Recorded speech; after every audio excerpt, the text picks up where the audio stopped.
going. Hey, ladies, welcome to another Self-Love Conversations. My name is Gloria Ward.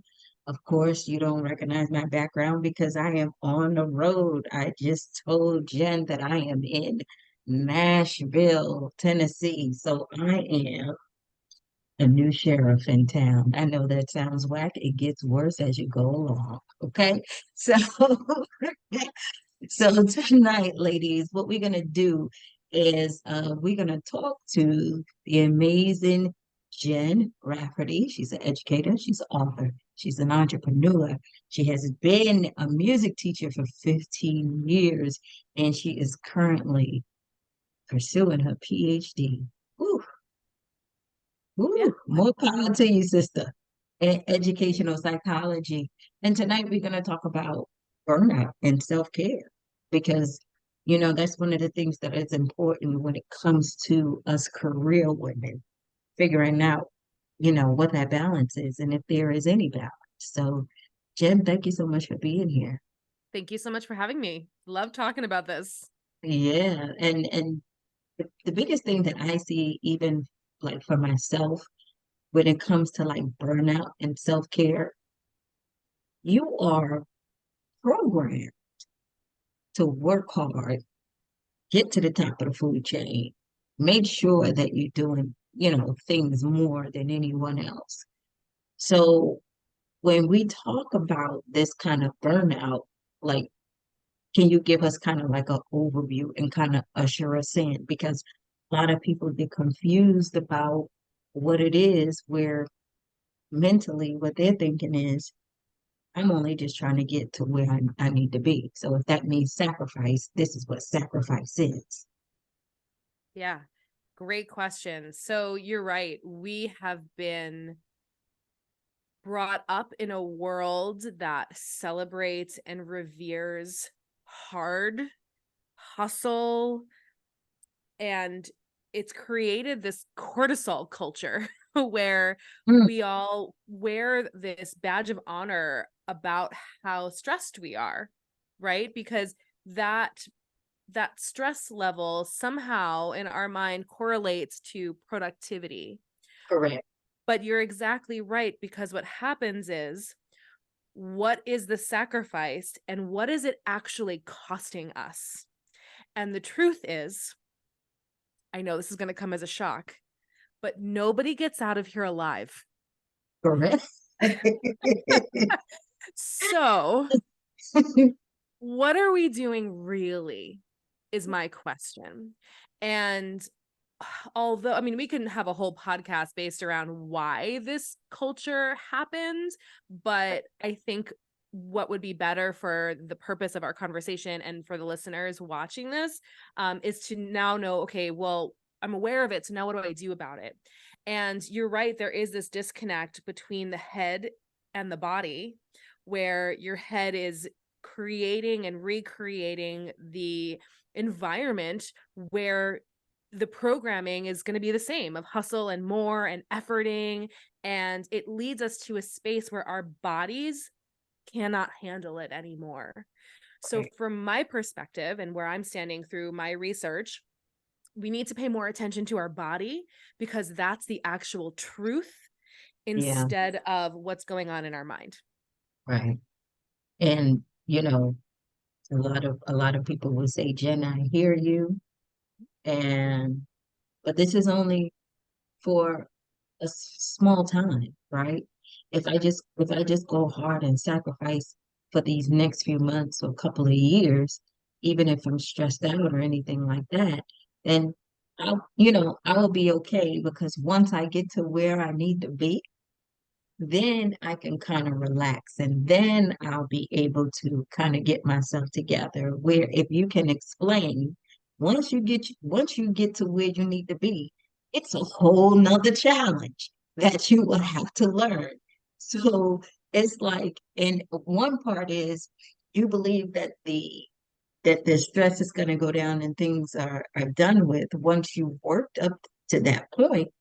But then at the same time, it's just new challenges and new things. So can you talk about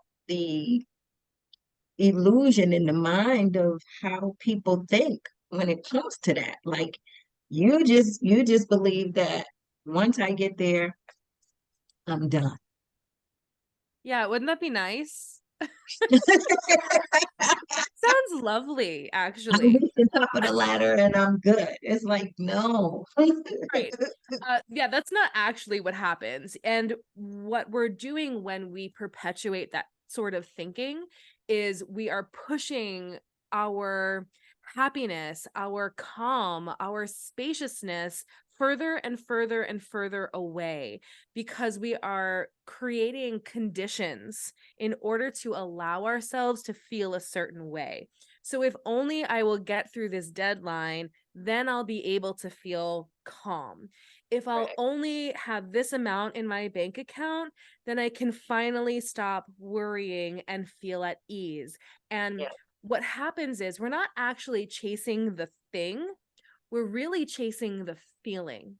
And Mm, so instead of creating conditions on our happiness and our ability to feel good, this requires a complete shift in paradigm of creating the feeling first and then attracting the thing. Because the way that we operate as humans, our emotions are the lens in which we see the world. So right. if we're constantly in hustle and stress and overwhelm, it doesn't matter what we're doing. We're always going to be chasing that extra happiness ding that we get, that little dopamine ding, like I call it, because we think that the activity or the doing or the hustle or staying up late at night and not spending time with our family and loved ones is going to get us there. It doesn't. And even if maybe we do, it doesn't last very long. It's a quick hit Mm, because it's not sustainable because we're chasing the feeling, not the thing. So in the yeah. work that I do, we teach about feeling the thing first and moving Mm-mm. in alignment with that, which then co creates your reality, which involves more money, more That's right. time, more happiness, truly anything you want. Hmm. How do you know? How do you know, Jen, when you burnt out? Because I know for myself, my body does tell me when I'm stressed. Like I get this pain in my stomach, like this nervousness that just never goes away. And if I do feel it, then I know that my body is in a stressful state. But I became self-aware to understand that. And then I'll do breathing exercises or something. And then I'll sit and ask myself, like, what is it that you're worried about? Right? Like, why are you choosing to have this experience? But for those people who don't even know that they burned out, how would they know? Yeah. And you hit on it. It's your body. And what has happened is that we've become so disconnected from our bodies. We live pretty much from the neck up. We're just walking around neck uppers, running the world. And there's this disconnection that happens. But the truth is, your body speaks to you all the time, but we are Yeah. just terrible listeners. Because what happens is when you get the headache, when you get the chest pain, when you get the knot in your stomach, we've been conditioned to just keep going Yeah. because we can. And that's what we're, quote, supposed to do. Right. And that again perpetuates that hustle culture because rest in whatever backwards world that we've been living in equals lazy. Rest equals not productive equals not enough, and all of these stories that we've told ourselves. So we ignore the pain, we ignore the discomfort because that would require rest, and that feels profoundly uncomfortable. So the first step is to listen to your body when it is telling you something. So as soon as you get that headache, as soon as you get that pain, it is a moment of awareness to pause, regulate your nervous system from that stress state to a safety state, that it's calm. And then you can make a choice, like you said, a conscious choice to do something that feels aligned with who you want to be and how you want to meet the moment. Right. I always say to myself, Like when I feel like I'm getting congested or something like that, I just be like, damn, it's not the fact that there's something out there like a cold and this and that, because it's like I know what that's all about, right? But I just sit there and I say to myself, I'm like, okay, your immune system is not doing good, which means that you're not taking care of yourself. And you have to figure out, what's going on. And going deep and even just breathing actually works because you get to see that, you really don't even breathe properly, where you get to sit with yourself. But Jen, is it really a happy medium or a balance? Or is it something like when you talk about self-care, we just have to take? Because that's another big thing too, especially for career women, especially for women who are C-suite and executive women.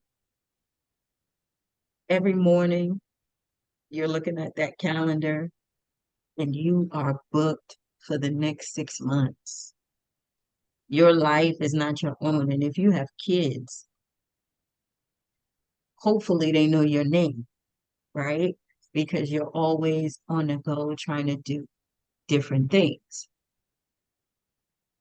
Does it even exist? And if it does, what do you do with this thing called balance? Because in the C-suite world, they'll tell you no, it doesn't exist.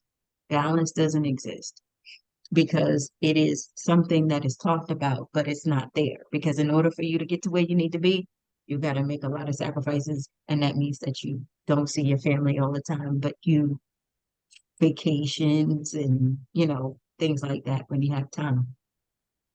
How do you get it leveled where you're taking care of yourself and you are aware of the things around you? Because to them, they don't know how. Yeah, they don't know how because there's never been another way. And Correct. nothing changes if nothing changes. So the work that I get to share and do and practice myself as an entrepreneur with two kids, the Wow. CEO of my company, Yeah. growing right now. I mean, this is a lot. And the only reason I am able to share all of this with you with such confidence is because I practice everything that I am sharing. Yeah. And your ability to make impact in any space or place is dependent on your own personal growth and development. Full stop. Mm. If you want to make big impact in this world, you get to work on yourself first, because what happens is we point fingers at everything and everybody else around us as to why our lives are not the way that we thought that they would be, or not the Yeah. way that we wanted them to be. Yeah. But what is true is the only thing that you have agency in is yourself. You have no control over what anyone else says or does, or the environments that you decide to go in, but you do have agency in your choices about how you want to show up. And I don't even use the word balance because I think it's a load of crap. I think what is more helpful is this idea of work-life blend, because there Mm. are some moments and seasons in our lives where we get to spend more time, energy, and attention at work. And there are other seasons where we get to have more time, energy, and attention with our families and then with ourselves. But this idea of balance, even that image is so stressful for me. Right. Where you're just Right. constantly balancing things. It's crazy, you Right. know? And so this idea of blend allows for some fluidity, and it is not easy to shift from operating under the programming that you've been operating under for decades and then shift into this. So part of it is leaning in, embracing, embodying, and giving yourself grace when you start to feel out of alignment, so you can then regulate your nervous system and make a new choice into something that does feel aligned. Yeah, I always think about Steve Jobs, right? When it Mm, comes to like self-care and burnout. Like he was a man who was a big visionary who really sacrificed most of himself for the love of what he knew that he can do, and that was like change the world. But something inside of me just believes that if he just had that one moment where, that there was something like cancer that would take his life, I bet that he would have took more time for himself than spending that much time in a company, because you get to say to yourself like, damn, you're such a visionary, but cancer comes when, you're just really out of alignment, right? When you just having a lot of stressed out days and your body just starts to weigh and weigh and weigh. But that you would think for a person that had that much vision would be able to take just a little bit of time out to make sure that they took care of themselves instead of relying on everything on the outside to try to do that. I always think that we cheat ourselves when we don't take care of ourselves, because what we do, the world needs us, right? And yes, he left a legacy, but I guarantee you that he would have gave up everything that he had just to have a couple of more years. And those couple of more years could have just been him going on a trip for 2 years just to chill. Wouldn't you agree? Like, yeah. it could have been something as simple as that. Yeah. Yeah. And I think that y- let me say it this way. The fundamental principle that empowered educator operates under is the most generous thing you can do for the people in your life is take care of yourself. Correct. And that includes the people you work with. That Yeah. includes the impact that you make in the communities that you serve. You cannot show up as your best, highest self if you are not pouring into yourself.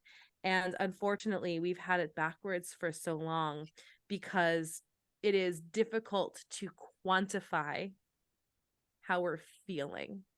But it's Hmm. really easy to look at our bank account, but it's really easy to tell people what your title is in the company, and that means Well, something. it But if does. you said, I spent the weekend resting, people look at you like you have three heads. And I Correct. say this too because I had a big week. I know you're traveling. I was traveling all of last week. For the last 5 days, I have done a whole lot of resting. I have slept. I stayed in bed. I ordered in food. I got a massage because, in order for me to show up for my event tomorrow, Okay. that required rest. I said no to a whole lot of things. I put up Hmm. hard boundaries saying, I love you and I love me. And in order for me to love you more, I'm going to put up this boundary right now and I'm going to say no. But that is a value for me. It's a value for my company. That is how Right. I build my company. That's how I encourage my employees to operate in my company. I I embody this because it works and I feel great. I did not go into entrepreneurship to burn out. I did not go Correct. into entrepreneurship, right? I didn't do this so I Right. could work my ass off and then feel like shit all the time. I did this because I wanted to create a lifestyle that I loved. So Correct. that's what I'm doing. Yep.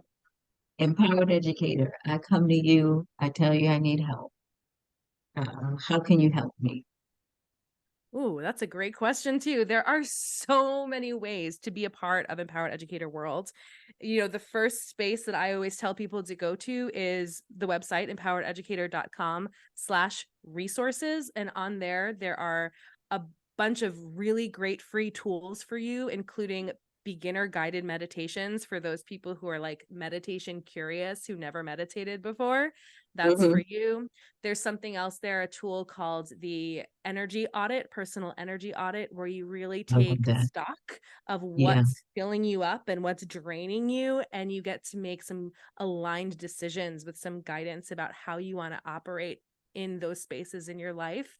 Hmm. And then there's consistently workshops and courses you can go on, which you can all explore on the website as well. Good, good. Because I just think that, at least for the women that I know I serve, it's more like you have kids, you want to be an entrepreneur or you are an entrepreneur, you're trying to figure out what works. You're also battling with your own mind every day to make sure that you stay and still believe in what it is that you're doing, because there's challenges with that, right? And it's this constant struggle, which is what I want you to talk about, where, like you said, if I do take a break, then I'm not doing anything. And then if I'm not doing anything, my bank account is going to reflect that I'm not doing anything. So let me get up and go do something, right? And if I go do something, then if it ain't right, then I got to deal with all the challenges with that. So your mind is also all over the place. What tip or tool can you give? I know meditation, but a lot of us, this doesn't shut off.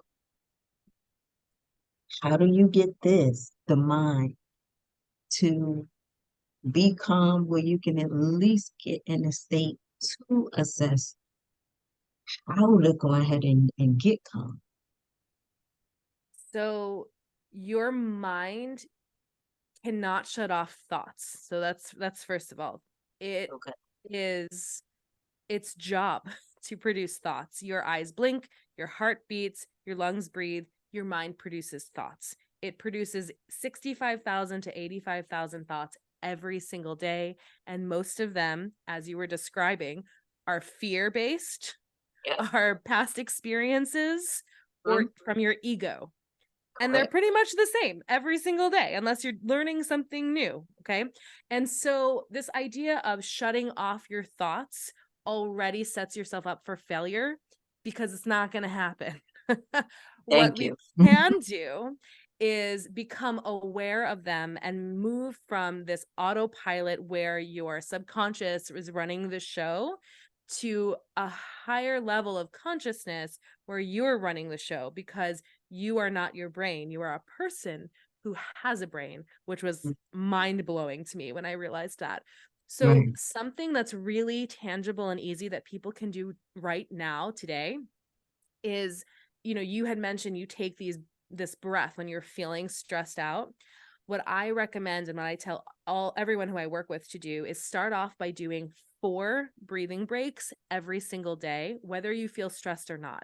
So once in the morning, once around lunchtime, or in the bathroom, even if you're like, I don't have time, which, by the way, you don't have time to breathe. Like, let's be real here. Okay. Right. Right. The one more time, if you're commuting, before you get out, get in your when you get in your car at the parking lot before you leave, and then again around dinner time or before you go to bed.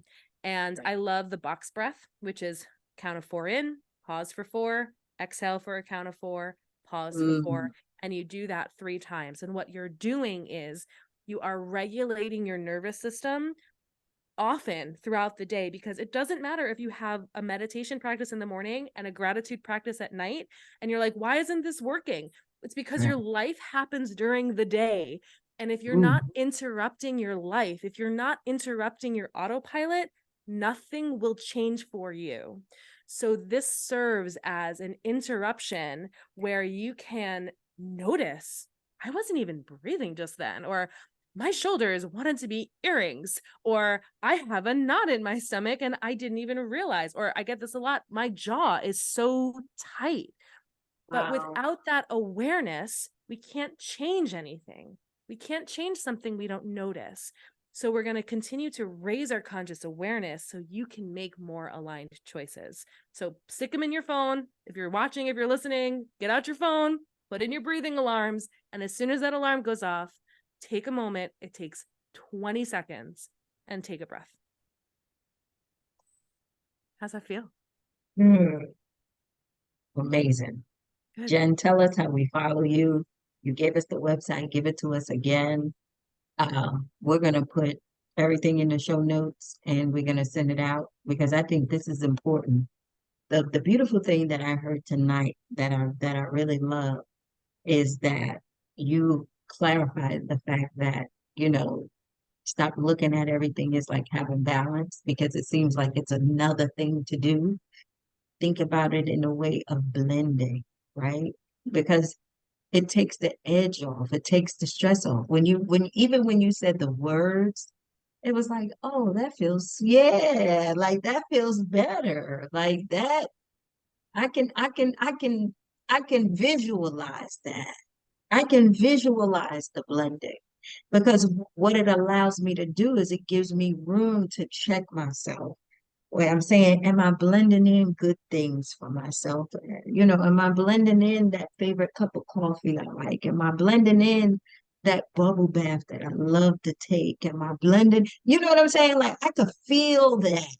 So I Yes. thank you for that because Yes. now it just makes sense, right? Instead of saying balance and trying to figure out what that looks like and how that works and all the particulars that go with it, blending makes it even better. So Yeah. how And do I, we I follow feel you you from? feeling that.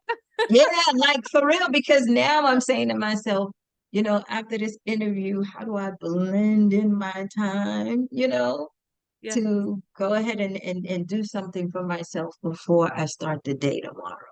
Yes. Yeah. Yes. You're So, gonna rock that cowboy hat is what you're gonna do. okay, okay. Yeah, so I'm happy to share where you can get in touch. So I shared my website, which is empowerededucator.com. I am on Instagram at Jen Rafferty _. And on Facebook, the group Empowered Educator Faculty Room is a really great space to get more content and be in a great community of people who are doing this work, whether you're in education or otherwise. Wow. Jen, thank you so much for being here. I really, really, really do appreciate it. Again, ladies, we're going to put her information in the show notes on our channel. We're going to send this out to you. Please make sure you like, subscribe, and also go to her social media because I learned something today where I had my aha moment. So I thank you. And again, it just calms everything down where, it just makes sure you blend something in. So thank you for that. Thank you. Thank you for having me. This was a blast. Absolutely. And you have a good night, okay? You too. All right.